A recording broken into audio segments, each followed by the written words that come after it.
Hello and welcome. This video was created to educate Temple University students on the topic of hazing and how we at Temple aim to prevent it from happening.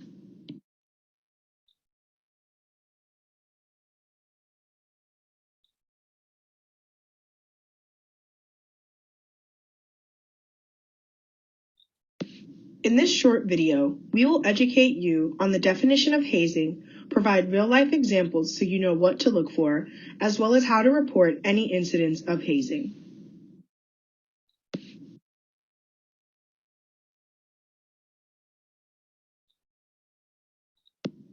Hazing.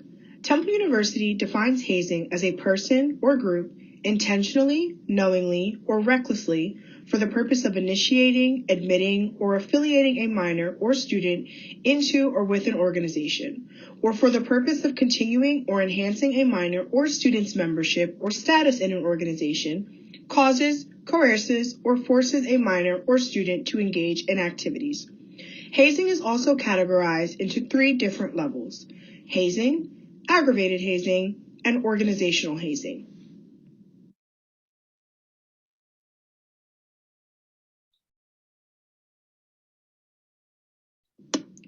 Aggravated hazing is defined as if the subject commits a violation of hazing that results in serious bodily injury or death to the minor or student. Organizational hazing is defined as if the organization intentionally, knowingly, or recklessly promotes or facilitates a violation of hazing or aggravated hazing.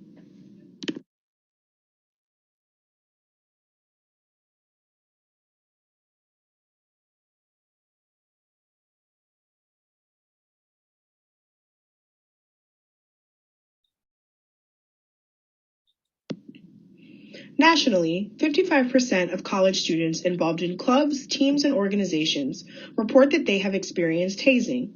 Unfortunately, hazing happens everywhere. It happens in fraternities and sororities, athletic teams, military units, performing arts groups, religious groups, clubs and organizations, and even in the workplace.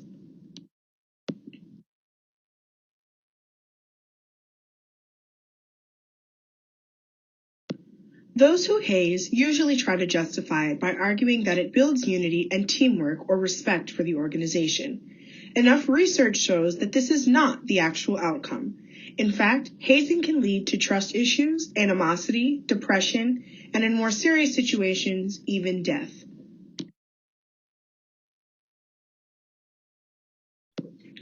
Someone has actually died from a college hazing incident in the U.S. every year since 1970.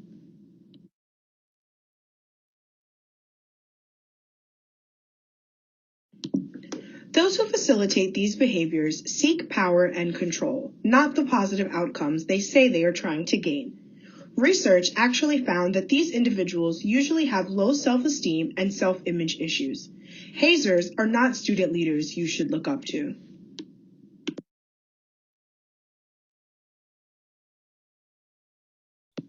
So, what are some examples of hazing?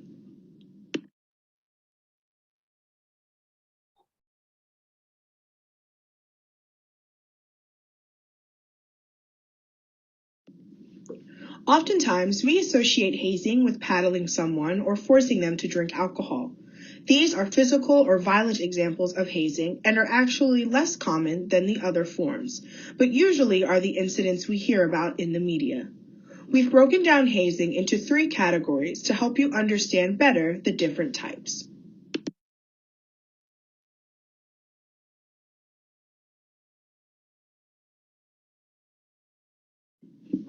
Subtle hazing is our first category. Subtle hazing emphasizes a power imbalance between new members and other members of the group. It's called subtle hazing because these are usually the activities that people often accept as harmless, but can be equally as destructive to individuals or the group. It's important to note that hazing often escalates, so if there's subtle hazing occurring, there's bound to be more serious activities in the future. Examples of subtle hazing are things like requiring members to drive established members' places, requiring members to be referred to by titles, or enforcing members to always have a specific item in their possession. Even not allowing new members to wear letters until initiation could be considered hazing. New members should be treated like equals in the organization from the moment they accept the bid. Isn't that the point of brotherhood and sisterhood?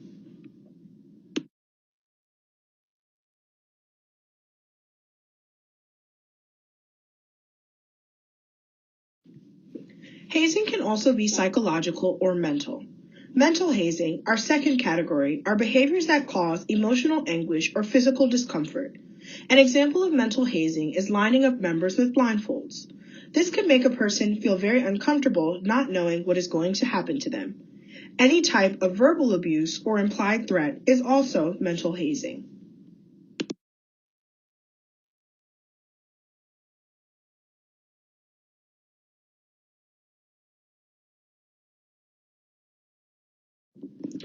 Our final category is violent hazing. Behaviors that have potential to cause physical, emotional, or psychological harm are called violent hazing. This could involve forced or coerced alcohol consumption, paddling, nudity, kidnapping, or exposure to extreme weather conditions.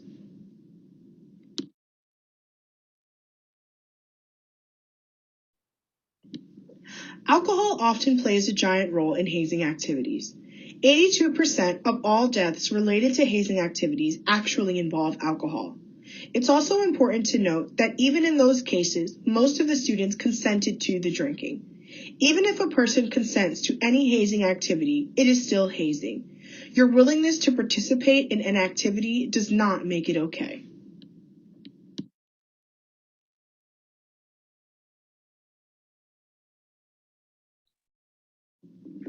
The university takes a strong stance against these behaviors and will not tolerate students being put in harm's way. To help eliminate any possibility of hazing, Temple University has policies and procedures in place for organizations like fraternities and sororities. One example is that the new and current members must engage in our Critical Conversation program series. That may seem like a simple policy, but it is the combination of these policies that keep us safe and focused on why we're really here, to get an education.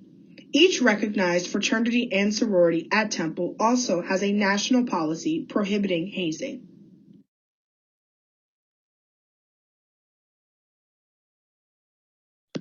Hazing is also a crime in the state of Pennsylvania.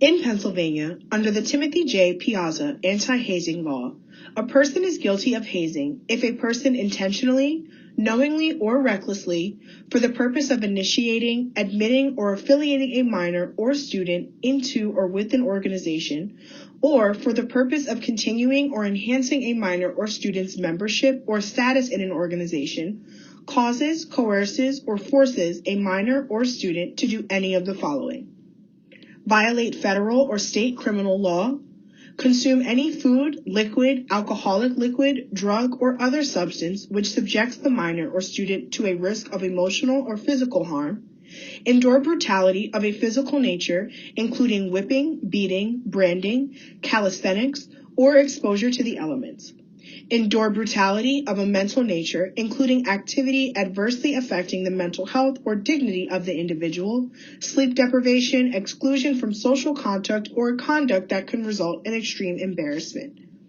Endure brutality of a sexual nature. Endure any other activity that creates a reasonable likelihood of bodily injury to the minor or student.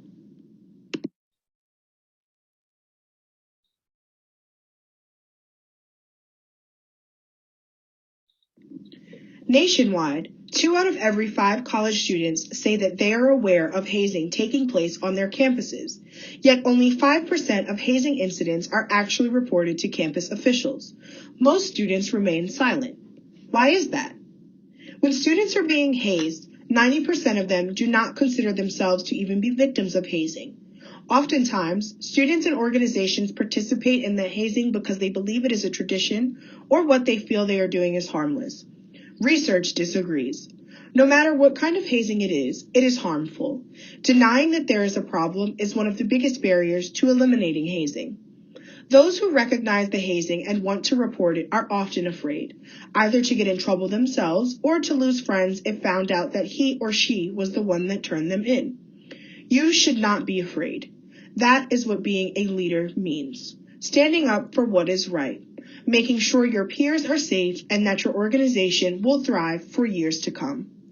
If people focused on alternative, more positive activities to reach their goals, they would find greater success in their organizations, and there are plenty of alternatives.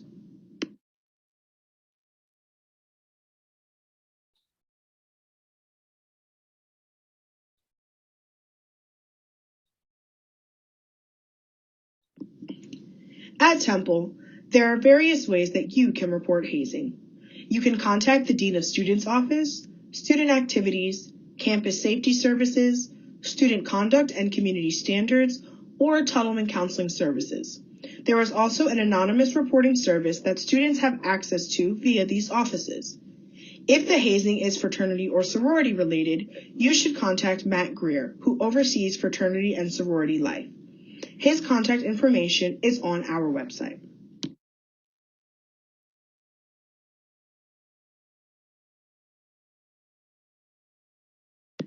Just know that there are people looking out for you who want to help.